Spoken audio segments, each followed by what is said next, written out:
네, 이제 글로벌 증시 전반에 대한 시장 분석과 전략 짜보겠습니다. 와우 글로벌 변지원 파트너 함께 할게요. 파트너님 어서 오세요. 네, 안녕하세요. 시장이 좀 깜짝 놀랐습니다. 저는 놀랐는데 파트너님 어떠셨어요?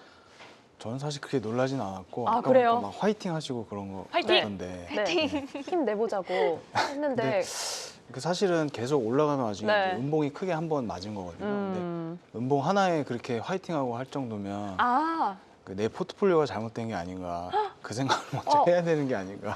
지금 약간 뼈가 좀 욱신거리는 것 같기도 하고요. 근데 저희 채팅창에도 오늘 워낙 아침에 방송 시작 전부터 네네. 그러면 뭐 예를 들면 국장도 오늘 세게 오는 거 아니냐, 조정 시작이냐 이렇게 걱정하신 분들이 많이 계셔서 또 저희는 이 여러분들의 마음과 함께 해야 되니까요. 자, 우선은 시장이 개인적으로는 좀 시장 분위기가 바뀌기 시작한 게 팔란티어가 실적 성적을 발표하고 나서도 계속해서 하락을 하고 이런 부분들이었던 것 같아요. 지금 여기에 간밤에 빅스 지수도 뭐 10%대 급등을 했지만 월가에서는 뭐 1, 2년 안에 주식시장 10에서 20%는 하락 가능성이 있다. 좀 조정이 올 수도 있고 조정을 오히려 환영해야 된다. 이런 발언도 있는 것 같던데 지금 그렇게 놀랄 거는 아니다라고 진단을 하시는 거죠? 네, 그 팔란티어 같은 경우도 장 마감 후에 이제 호실적을 발표를 했습니다. 근데 이제 예측 가이던스 전망에서 시장 기대치를 충족시키지 못하면서 이제 지금 폭으로 하락을 했는데 전반적으로 팔란티어뿐만 아니라 팔란티어를 필두로 해서 AI 기술주 섹터들 전반적으로 고평가 논란이 있었던 그동안 많이 올랐던 이제 기술주들 네. 위주로 하락을 했고, 근데 이제 시장 전체가 이제 좀 무너졌다고 보기에는 좀 힘들고요. 왜냐하면 이제 전통적인 금융이라든지 아니면 뭐 제약이라든지 소비 그쵸? 네. 이런 업종들은 상대적으로 또 강했거든요. 그래서 많이 오른 것들 좀 팔고 그다음에 이 좀 오르지 못했던 종목들로 좀 업종 순환매 그런 좀 움직임 정도로 봐야 될 것 같습니다. 그래서 아직까지 어떤 뭐 사실 그 AI 버블이라든지 고평가 논란은 이전에도 있었던 거거든요. 어저께 그쵸? 지수가 네. 하락한 게 어떤 새로운 돌발 이슈로 인해서 하락한 게 아니기 때문에 그렇게 본다면 과매수 구간에서 나오는 어떤 그런 자연스러운 조정 그 이상의 의미를 부여하기까지는 아직까지는 조금 이르다. 그래요. 그렇게 좀 보고 있습니다. 네, 사실 어찌 보면 저희 방송 시작하고 나서 파트너님 모시면서 거의 뭐 일주일에 2번 뵈면은 그중에 한 번은 지금 버블 아니에요? 이런 얘기를 좀 맞습니다. 했던 것 같기는 해요. 그렇다면 지금 좀 과매수 구간에서의 자연스러운 흐름, 앞서 포트폴리오에 대한 부분도 얘기를 해주셨는데 그렇다면 지금 조금 말씀해 주신 간밤에 반짝했던 섹터들을 좀 주목을 해봐야 할지 혹은 뭐 중소형주로도 이렇게 수급이 이동하는 그런 흐름의 시작일지 아니면은 주도장은 다시 한번 조정 후에 이어질지 이런 부분도 궁금하거든요. 네, 지금 워낙 이제 그 지수에서 차지하는 기술주들, 특히 이제 인공지능 분야에 있는 종목들이 제가 10월 달 기준으로 보니까 나스닥 시총 그 상위 10개 종목이 그 거의 50%를 넘더라고요. 비중이 엄청나죠. 그래서 이러한 부분들이 워낙에 높았기 때문에 앞서 말씀드린 대로 이런 부분들에 대한 어떤 순환매가 어느 정도 이루어진 것으로 보이고 주도주가 바뀐다. 그거는 아직까지는 조금 좀 무리가 있다. 그 정도는 지금 어차피 음봉 하나 나왔기 때문에 음봉 이거를 하나. 보고 네. 뭐 주도주가 바뀌고 시장이 이제는 그 기조 자체가 하락 추세로 바뀐다 이렇게 보는 거는 좀 무리가 있을 것 같고, 그다음에 이 다우랑 S&P 나스닥이랑은 네. 이 방식이 좀 달라요. 그쵸. 그래서 다우는 이제 가격 가중 방식이라고 해서 주가가 높은 게 이제 비중을 많이 차지하고 S&P나 아니면 이 나스닥 지수는 시가총액 시가총액 방식에서 비중이 우리나라나 유럽이나 이제 같은 방식을 차지하죠. 그래서 요게 이제 최근에 어떤 쏠림 현상이 강하다 보니까 허핀달 지수라고 하는 게 있거든요. 요게 이제 어떤 특정 섹터가 이 전체 인덱스에 얼마나 비중을 많이 차지하는지 그거를 좀 볼 수 있는 지표인데 요 이제 결과값이 0.1포인트 아래면 고르게 잘 분산되어 있는 거고 0.18 이상이면 이제 좀 특정 섹터에 몰려 있는 쏠림 현상이 강한 시장이다 이렇게 좀 판단할 수 있어요. 지수? 허핀달 지수라고 있어요. 허핀달 지수, 사실 네. 옛날 지수긴 한데 요새는 뭐 쉽게 이제 이 시청자분들도 챗GPT나 이런 거 하시면 네. 쉽게 이제 구하시거나 보실 수 그래요? 있으니까 그런 것들 보시면서 어떤 이런 쏠림 현상 이런 것들 좀 진단하면서 포트폴리오 운영하시면 좋을 것 같다. 네, 그런 말씀도 드리고 싶습니다. 네, 시장의 쏠림을 투자자로서 진단할 수 있는 방법 함께 체크를 해봤고 죄송합니다. 제가 말씀 중에 웃음 지은 채팅이 T지환이라고 오늘도 별명을 또 붙여주고 계시고 이거는 좀 그럼 다른 생각이실 것 같아요. 앞에서 락앤롤 이러고 갔는데 이별 노래 중이나 이렇게 지금 비유를 해주신 분도 있는데 사실 이별 노래가 아니라 지금 걱정할 필요 없어라는 얘기를 해주시는 거잖아요. 그렇죠? 예, 예. 네, 지금 변주환 파트너님의 이 톤은 걱정 말아요 그대로 여러분이 좀 생각을 해주시면 좋지 않을까 싶습니다. 이번에는 사실 실적 시즌이 다가오면서 우리 파트너님이 변동성에 대한 키워드는 좀 얘기를 해주셨던 것 같은데 하나하나 좀 뜯어보겠습니다. AMD 실적이 잘 나왔는데도 시간 외에서 빠졌어요. 네. 이거 왜 어떻게 봐야 될까요? 사실 뭐 AMD도 예상을 상회한 실적, 그다음에 가이던스를 발표했음에도 지금 현재 하락 중이고 AMD뿐만 아니라 슈퍼마이크로 컴퓨터 같은 경우도 호실적과 이제 향후 전망을 좋게 냈는데도 하락하고 있거든요. 그리고 또 아리스타 네트워크스 같은 경우도 매출 지표는 비트했습니다만 뭐 마진율이 조금 부진하게 나온 것에 집중하면서 지금 좀 크게 하락하더라고요. 9% 이상에서 어떤 종목의 실적을 지금 눈여겨보기보다는 시장의 투자 심리가 좀 자체가 좀 변했다는 이 부분을 좀 더 네. 눈여겨봐야 될 것 같은데 사실 실적 시즌 초반만 하더라도 어떤 실적에서 차지하고 있는 어떤 좋은 부분들 이런 부분들에 시장이 집중하면서 굉장히 좀 전반적으로 상승하는 모습을 보여줬거든요. 근데 지난주 이제 제 생각에는 이제 메타가 좀 기점이었던 것 같은데 네. 메타를 기점으로 해서 시장이 성격이 좀 다소 변하고 있다. 그래서 실적과 다소 무관하게 AI라든지 기술 섹터에서는 실적 결과 내에서 어떤 좋은 점보다는 차익 매물의 이유를 좀 찾는 그런 모습을 좀 이유를 보여주고 찾는. 있다. 그래서 네. 오늘 실적을 발표한 기업들의 지금 시간의 주가를 보면 좀 그런 것들이 좀 극명하게 좀 보이고 있는 것 같고 실적 자체보다는 이런 어떤 시장 심리, 네. 심리가 변했다는 이 부분을 좀 눈여겨 보셔라. 그렇게 좀 말씀드리고 싶습니다.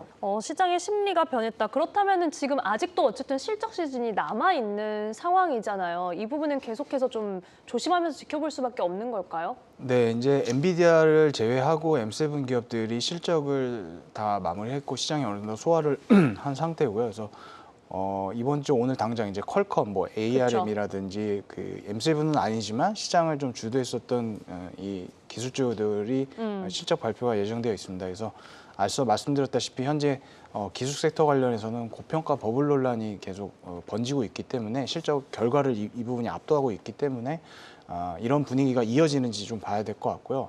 사실 이것도 이것이지만 더 우리가 해봐야 될 것들은 일부 이제 테마 종목들. 네. 그래서 지난주 우리가 메타를 보면서 좀 했듯이 학습했던, 네. 시장에서는 소위 이제 우리 뭐 비투 종목들 아니면 뭐 테마 종목들 그래서 실질적인 매출 지표 숫자들이 찍히지 않는 상황에서 어떤 뭐 정부의 보조금이라든지 양자나 이런 테마 그렇죠. 생각하면 될까요? 정책금이라든지 아니면 뭐 이런 프로모션 등에서 주가가 굉장히 급등했던 종목들이 그랬죠. 이번 실적 시즌 들어오면서 굉장히 큰 문매를 맞고 있거든요. 근데 이제 이번 주 오늘 당장 뭐 말씀하셨던 아이온큐나 뭐 디웨이브 퀀텀 이런 양자 쪽, 그다음에 아처, 조비 이런 UAM, 그다음에 뉴스케일 파워 어떤 제가 말씀드렸던 이런 영역에 속하는 어떤 중수형 기업들이 이번 주 내내 계속해서 실적을 발표가 예정되어 있기 때문에 대형주들, 기술주들도 기술주들이지만 이런 어떤 이 중소형주들 이런 주들이 시장에 좀 이 시장 심리를 조금 떨어뜨리는데 또 영향력을 행사할 가능성이 있다 해서 실적 결과 자체가 이런 것들을 좀 이런 니즈를 뒷받침하지 못한다고 하면은 전반적으로 투자 심리가 악화되면서 차익 매물을 유발할 수 있고 또 그렇게 되면 다시 한번 또 고평가 논란, 버블 논란, 그다음에 뭐 신용 리스크 네. 뭐 이런 얘기들 나오면서 시장이 밀릴 수 있기 때문에 그 부분도 좀 중점적으로 우리가 봐야 될 것 같습니다. 저희가 지금 말씀 들으면서 두 가지 좀 추가 질문을 좀 생각을 하게 됐는데 첫 번째는 우선 메타의 실적 이후로 시장 분위기가 좀 바뀌고 있다 이런 이야기 해주셨어요. 그런데 이게 이 비용 지출이나 투자의 방향성이 사실 옳은 거라면 잘하고 있었던 거라면 장기적으로는 이를 증명해내지 않을까 이런 시선들도 있는 것 같거든요. 이에 대해서는 저희가 좀 파트너님은 어떻게 생각하세요? 근데 이제 메타 같은 경우도 네. 사실은 실적 자체도 그렇게 나쁘진 않았거든요. 그쵸, 근데 네. 이제 문제가 되는 것은 이 투자라든지 이런 관련 뭐 인프라 확대 이런 것들은 당장의 어떤 수익성을 낼 수 있는 사업들은 아니고 그야말로 중장기적이죠. 정말 오래 걸리니까. 그래서 반면에 이제 다른 종목들 현재 AI나 이런 것들 통해서 수익을 내고 있는 그런 기업들 같은 경우에는 투자 발표나 이런 투자 확대를 해도 사실 메타처럼 그렇게 크게 밀리지는 않았었거든요. 그래서 쉽게 예를 들면 그런 것 같아요. 내가 이제 삼성전자 다니는 대기업 직원인데 네. 이런 안정적인 어떤 이 고정 수입이 있는 사람이 코인 투자하는 거랑 내가 이제 뭐 변변찮은 수입으로 아, 참. 연명하고 네. 있는 사람이 신용대출 풀로 땡겨서 코인 투자하겠다는 약간 이런 느낌인 것 같거든요. 그래서 그러한 종목들은 우리가 좀 선별해서 봐야 되지 않을까. 네. 적절하지 않았나요? 지금 숫자를 찍어내지 못하는데 약간 영끌한 그렇죠. 그런 느낌이 있다. 네, 그런 종목들에 네. 대해서는 시장이 좀 재평가의 어떤 그런 과정들이 지금 나오고 있지 않나. 그렇다면은 나중에 입증을 한다고 해도 참 많이 오래 걸릴 것이고 리스크도 어느 정도 감내를 해야 되는 그런 상황이네요. 아무래도 시장 분위기를 좀 많이 탈 수 있겠죠. 그렇겠네요. 그런 종목들은. 네, 이렇게 메타에 대한 부분도 함께 여쭤봤고, 자, 그렇다면은 사실 앞서 지금 기술주 쏠림이 좀 심한 그런 시장이긴 하지만 워낙 시장의 지배력이 또 높으니까요. 한편 지금쯤에 그리고 찬바람 불 때쯤에는 이제 배당주도 좀 생각을 해봐야 되지 않냐 이런 이야기들도 저희가 많이 하기도 하는데 지금 포트폴리오 비중 안에서 경기 방어주, 연말 앞두고 배당주 이쪽으로 조금 옮겨가 보는 거는 어떨까요? 배당주는 사실은 저는 개인적으로 그렇게 별로 좋아하지 않습니다. 아, 그래요? 네. 파트너님의 어떤 스타일상? 네, 뭐 제 투자 성향도 그렇고 네. 그리고 배당주 자체는 지금 투자하기에는 아무래도 주가 수준이 많이 높다 보니까 배당은 또 어쨌든 자본 차익과 배당 수익을 두 가지를 노려야 되는 측면에서는 네. 뭐 배당을 보고 들어간다고 해도 향후 어떻게 그 12월 금리 인하 저 FOMC 결과라든지 아직까지 이런 매크로 변수들이 정해지지 않기 때문에 그렇죠. 주가 손실이 있을 수 있기 때문에 네. 그 부분을 본다고 하면 적극적인 배당주 투자는 조금 말리고 싶은. 그래요? 네. 그러면 제 개인적인 성향입니다. 이건 별로 파트너님의 좋아하지 않습니다. 스타일상 배당주는 그렇게 내가 끌리지는 않는다라는 이야기 함께 해주셨는데 그러면요 연말에 이제 뭐 저희가 찬바람 불면 배당주 얘기도 했지만 쇼핑 시즌도 네. 다가오잖아요. 저희가 소비재 관련해서도 조금씩 시장에서 다시 주목을 하는 것도 같은데 실적 성적표를 발표해 보면은 뭐 프리미엄 어떤 판매가 좀 이끌었다 이런 식으로 소비의 양극화가 좀 나타나지 않나 이런 생각이 들기도 하거든요. 저희가 어제 방송에서는 이 K자형 뭐 이런 흐름이 나온다 이런 이야기도 좀 전해드렸어요. 그 정부 셧다운 여파가 사실은 네. 가장 지금 당면한 직접적인 원인인 것 같아요. 그래서 70만 명에 달하는 무급 휴가 직원들, 그다음에 지금 셧다운 이후로 저소득층들에게 나가야 될 정부 지원금이라든지 정책금 이런 것들이 좀 지연되거나 축소돼서 나간다는 이런 부분들이 있거든요. 그래서 결국 연말 쇼핑 시즌은 실적에 이런 부분이 영향을 미칠 것이다. 이런 우려 섞인 어떤 시각들이 네. 있고 사실은 이 K자형 양극화는 사회 전반적으로 소비 시장뿐만 아니라 뭐 자산 시장이라든지 아니면 정치권에서도 마찬가지예요. 네. 이런 것들은 전 세계적으로 좀 목격되고 있는 부분들이 있습니다. 프랑스도 그렇고요. 그다음에 그쵸? 일본 같은 경우도 지금 자산 양극화가 굉장히 좀 심한 부분이 있고 그래서 결국에는 이런 양극화들의 자산 양극화 그러니까 사실 그 08년도 이후에 QE가 확산되면서 나왔던 어떤 이런 사회적인 이 현상이라고 좀 볼 수 있을 것 같습니다. 그래서 자산 시장의 양극화가 심화되고 이러한 것들이 다시 한번 또 소비 시장으로 연결되고 그렇다 보면서 물가 상승까지 지금 겹쳤다 보니까 이러한 것들이 다시 정치권 내까지 좀 붙는 그래서 요거는 좀 저기 하지만 11월 4일 그러니까 어제 그 뉴욕시 그 시 투표 있었던 거 아십니까? 뉴욕시 투표요? 뉴욕시 시장을 뽑는. 시장 투표 있었죠, 네. 네, 근데 거기서 아시다시피 조란 맘단이라고 하는 무슬림계 30대 민주당 내에서 굉장히 극자 성향을 보이고 있는 이 후보가 당선될 가능성이 굉장히 크거든요. 여론조사에서도 2위와 이제 뭐 10% 차이 정도 보이고 있다니까.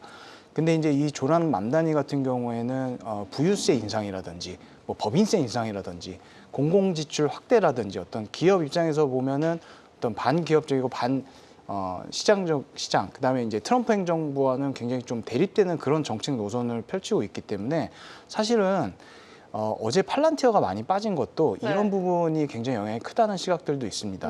왜냐하면 팔란티어 같은 경우는 정부, 이 국방부랑도 또 굉장히 큰 밀접하죠. 이 영역을 네. 차지하고 있기 때문에 그런 것 때문에 이 조남 맘다니가 당선이 되고 민주당 내에서 어떤 이런 극자 성향의 어떤 인물들의 입지가 커지게 되면 결국 연방 정부나 주정부의 정책들과 충돌을 일으킬 것이고 이것이 또 결국 내년에 이제 중간 선거로까지 이어질 것이다. 그렇게 된다면 지금 기업들의 입장에서는 좋은 뉴스는 아닐 것이다. 그래서 뭐 이런 것 때문에 무너졌다. 뭐 이런 얘기들도 있거든요. 그래서 이런 이 사회 전반적인 K 양극자 현상은 미국을 넘어서 공통적인 문제고 또 요거는 앞으로 계속 좀 심화될 여지가 있다. 그렇게 좀 말씀드리고 싶고요. 그 다음에 이제 쇼핑 시즌 관련해서 제가 하나 더 말씀드리고 싶은 거는 이번 주 네. 목요일 날 중요한 일정이 하나가 있습니다.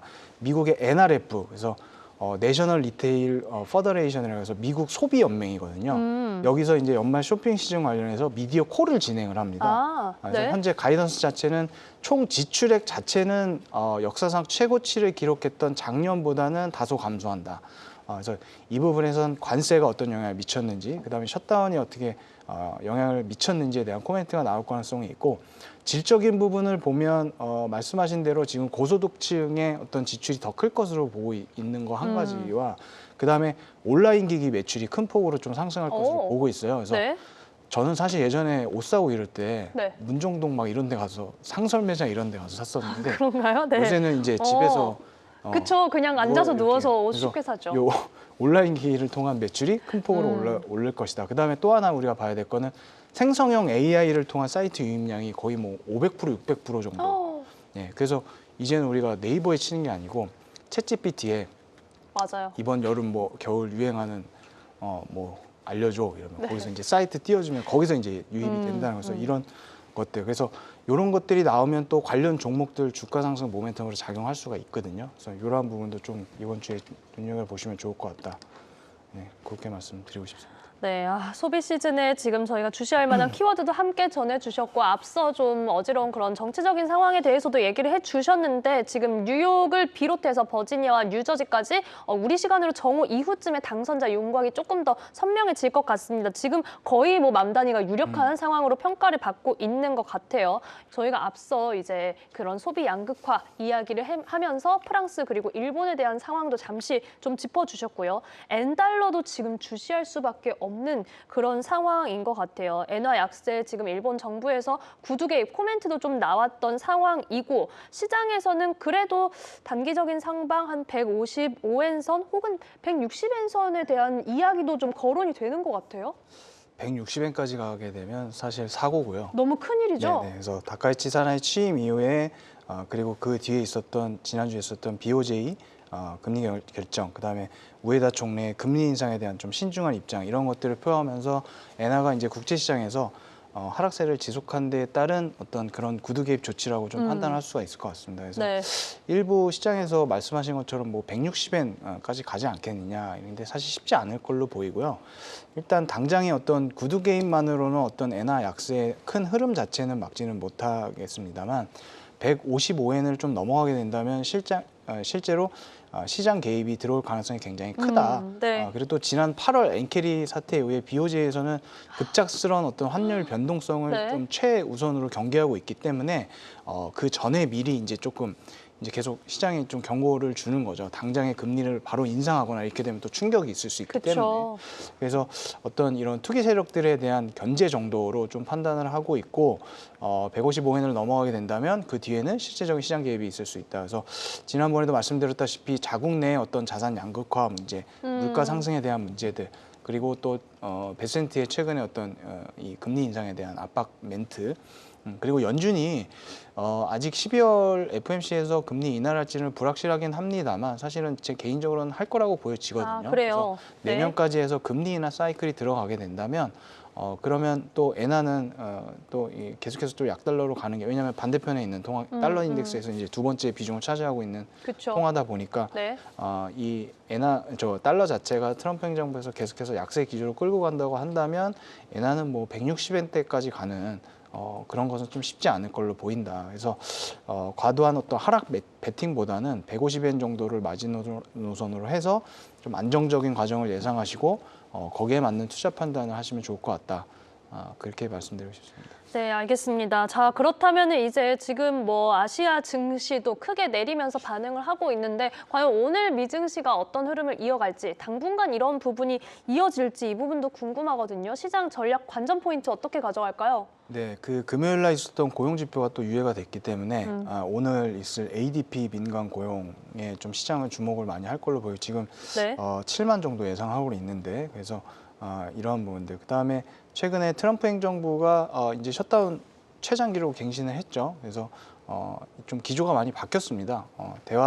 대화의 분위기로 좀 완화가 됐기 때문에 이런 점을 봤을 때 다음 주에 이제 셧다운 해제될 가능성이 좀 높아 보인다. 아, 참. 네. 네, 그렇게 되면 이제 파월이 FOMC에서도 얘기했듯이 뭐 이렇게 어두운 눈이 보이지 않는 뭐 앞이 보이지 않는 상황에서는 보수적으로 접근할 수밖에 없었고 그쵸, 이런 네. 것들 를 좀 봤을 때 셧다운이 해제가 된다고만 하면은 다시 한번 또 12월 금리 인하에 대한 기대감이 유입이 될 수가 있거든요. 네. 그리고 그밖에 이제 지난번에 미중 정상회담에서 이 합의했었던 내용들이 다음 주에 실질 그 행정 서명이 아마 들어갈 겁니다. 그래서 이러한 것들도 시장에서는 조금 좋게 받아들여질 여지가 있고 그래서 이번 주에 조정을 좀 보인다고 하면 기술주들과 함께 낙폭 과대된 종목들 위주로 저가 매수를 좀 공략을 해보자. 그래서 분위기상 사실 오늘까지도 계속해서 저는 좀 조정을 보일 것 같은데. 그러게요. 네, 그래서 나스닥은 기술적으로는 22,800선까지 열어두시고 예,